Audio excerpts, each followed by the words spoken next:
Pamusoroi vakuru vemusangano, musangano weruzhinji, musangano wevanhu, ndichakumbira kuti muteerere majournalists rega aite basa ravo. Imi chamuri kuda kupa nzeve, saka ngatiteererei. Pamusoroi vakuru vari mutende umu, pamusoro wevakuru vemusha wembare vauya pano, chokutanga ndoda kutenda vagari vemumbare vandiri kuona vakamira kwese uku. Ino haisi rali, uno musangano wokutaura kuti nhano dzatinotora ndedzipi. Saka ndaona vachibaya mapindwa notwenyu tuya. Pano hatina kuuya kuzoita dambe, tauya kuzoronga kuti chii chiri kutarisirwa. Munozviziva kuti inhanganya egore, nguva nenguva tinongopinda mugore kumashure tisina kumbotaura kuti chafamba sei. Saka tagara sevatungamiriri takawirirana kuti pakufamba kwataakuita gore negore muna January mavhiki okutanga tichange tichiparura inonzi agenda of the year. Nekuti we are the leading party. The leading party must define the trajectory of the nation. Hazvingaitwi the ruining party because they have no capacity to see beyond their ruining character. Saka tauya pano kuti tipe gwara rokuti tiri kuenda kupi, tiri kufamba sei, ndezvipi zvaticatarisira mumwaka uyu. Kare uku vatsvangirai vari mutungamiriri vaipa an address to the nation through a statement, but takati kutanga kwegore rino iri zvichienda mberi kusvika taamuhurumende, there is going to be a traditional January statement inenge ichitaura kuti tiri kutarisira zvipi kubato, tiri kutarisira zvipi kuhurumende, tiri kutarisira zvipi kuparliament, tiri kutarisira zvipi kwatinenge tiri muma zones of autonomy.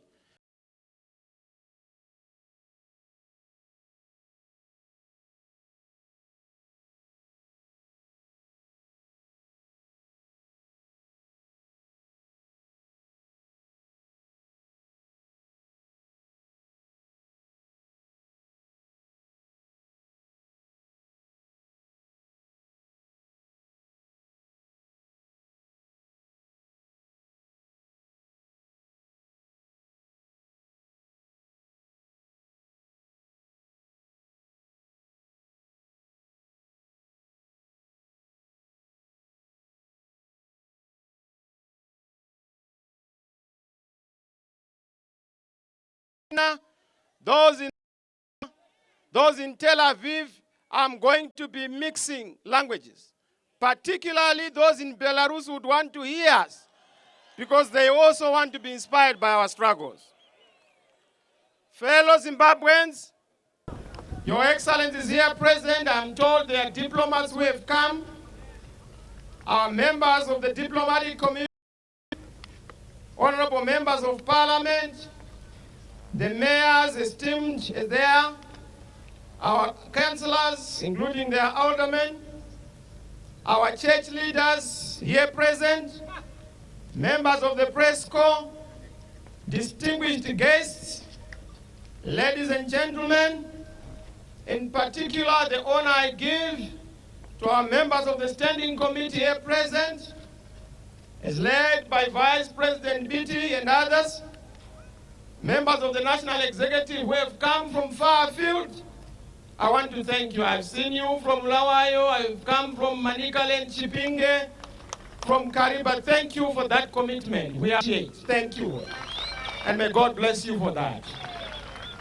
Allow me to take this honor to present a very important agenda that is going to define the trajectory of our country, Agenda 2020. Of course, you are going to have Agenda 2021 next year, but this one is to define what the year 2020 is going to entail. 2020 is a decisive year of dealing with our challenges that we are facing as a nation. Today we have gathered here. Originally we were supposed to be installed at home, but we said as a symbolic gesture. Stoddart Hall has always been used as a great place of history, a place of hope and a place of inspiration, which has served as a revolutionary springboard. And it has been a springboard for many of our country's nationalist trailblazers, religious torchbearers, as well as sports and artistic luminaries. Among them, you know them, who are the leading lights. Unemployment. To bury all the problems you are facing, in particular to bury absence of electricity and water in your homes. This is our last place to see these things. These things you are seeing, you will see no more. That's why we are here to bury the bad things that we have seen. Because we are meeting in January, and given that this is our first time this year to do so, let me take this opportunity to extend to everyone, particularly those who are listening to me for the first time, our compliments of the new year. But the tragic development is that our compliments have been superseded by complications of last year and the years before, which have followed us into this new year and which are standing in the way in respect of the prospects for a happy and prosperous year for all Zimbabweans. This year, 2020, is an important year, not because it marks the end of a last decade and a new one beginning, but over the last decade we have indeed seen that Zimbabweans have not been able to realistically wish each other a happy and prosperous new year with any credibility because of our circumstances. First, it was with the old republic. Then secondly, it was with the new republic, which is the old republic disguised as the new republic. The last decade and the one before it have seen the destruction of happiness and prosperity in our country in ways that are unprecedented. Throughout the last decades, makore apfuura tanga tine mudhara wedu wokuvhundusira vanhu, nokuti vanhu vanovhundukaka. Asona tatine matambudziko munyika imomo, ndokubva tauya kane mukomana uyo auyo tikati pamwe zvinoita zviri nani, takabva tabuda mupani kunopinda muchoto, juga yega mugwangi, takazviparira. Throughout the last fellow Zimbabweans, we have moved from one year to another on a wing and a prayer, while plunging from crisis to crisis and darkness to darkness, with oppression deepening and a brutal denial of our human rights as the order of the day. Just last week, we were told we were not supposed to proceed with our program because the police were busy with opening of schools. And I said, are police really going back to school? Please go back to school. I'm glad they've gone back to school, so they have not had problems because they are now at school. As we come here, fellow Zimbabweans, we declare 2020, and allow me to do so, very vested in me, by virtue of the vote that you have given to me. As your leader and as a people's leader, it's not a joke to be given a mandate by 2.6 million. You don't need a concord under those circumstances. You don't need to be sworn in under those circumstances. The people would have sworn you in, and that's why I am here boldly declaring that 2020 is a breakthrough year for all of you. Indeed, it is a breakthrough year for people because we are reclaiming our victory.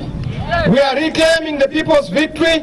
We are also declaring 2020 to 2030 a decade of rapid and radical transformation.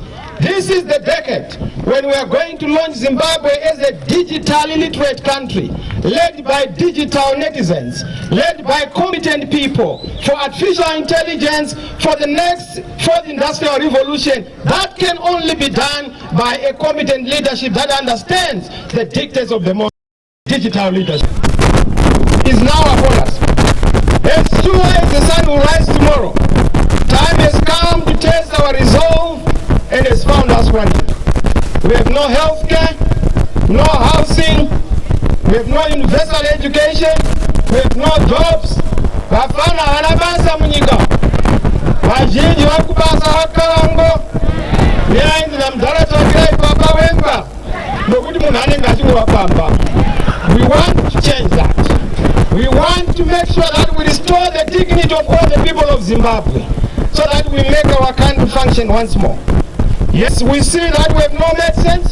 Today is almost over 100 days with our doctors and nurses having been incapacitated, undertaking an industrial action. But nothing has been done. Medicines and equipment in hospitals are not there. Our teachers cannot afford to send their children, their own children, to school. In fact, the tragedy is that our teachers are suffering from being at work but having mentally resigned. So 99% are at work, but in terms of the mental disposition, they cannot find themselves at work because they have to be thinking about the pocket, about the empty stomach, about the home that has no electricity. We are killing our education as we are killing the most prized possession of our country in terms of wealth generation.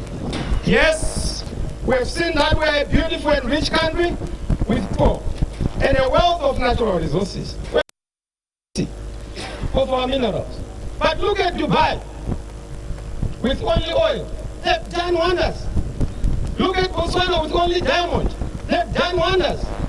Why, there's an English statement I want. If they did it, why can't we? We must also do it. Otherwise, notice I'm wrong. She knows. We are a broken and a divided nation, led through fear, governed by force, and ruled through violence. Man-made poverty is being used as a tool of repression and oppression, while poverty has been weaponized to enrich a few. Food continues, particularly in the rural areas, especially in the context of our drought, to be used as a political weapon to sow divisions, fuel hate, and instill fear. This cannot be allowed to continue. Right now, we are struggling with everything and anything.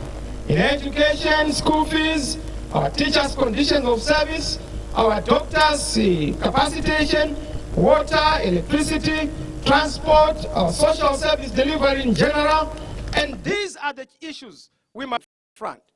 People have been impoverished beyond measure. No jobs, no income, no lights, no water, no fuel, no. You see, the plan for business, we shut people's businesses, including Zimbabwe.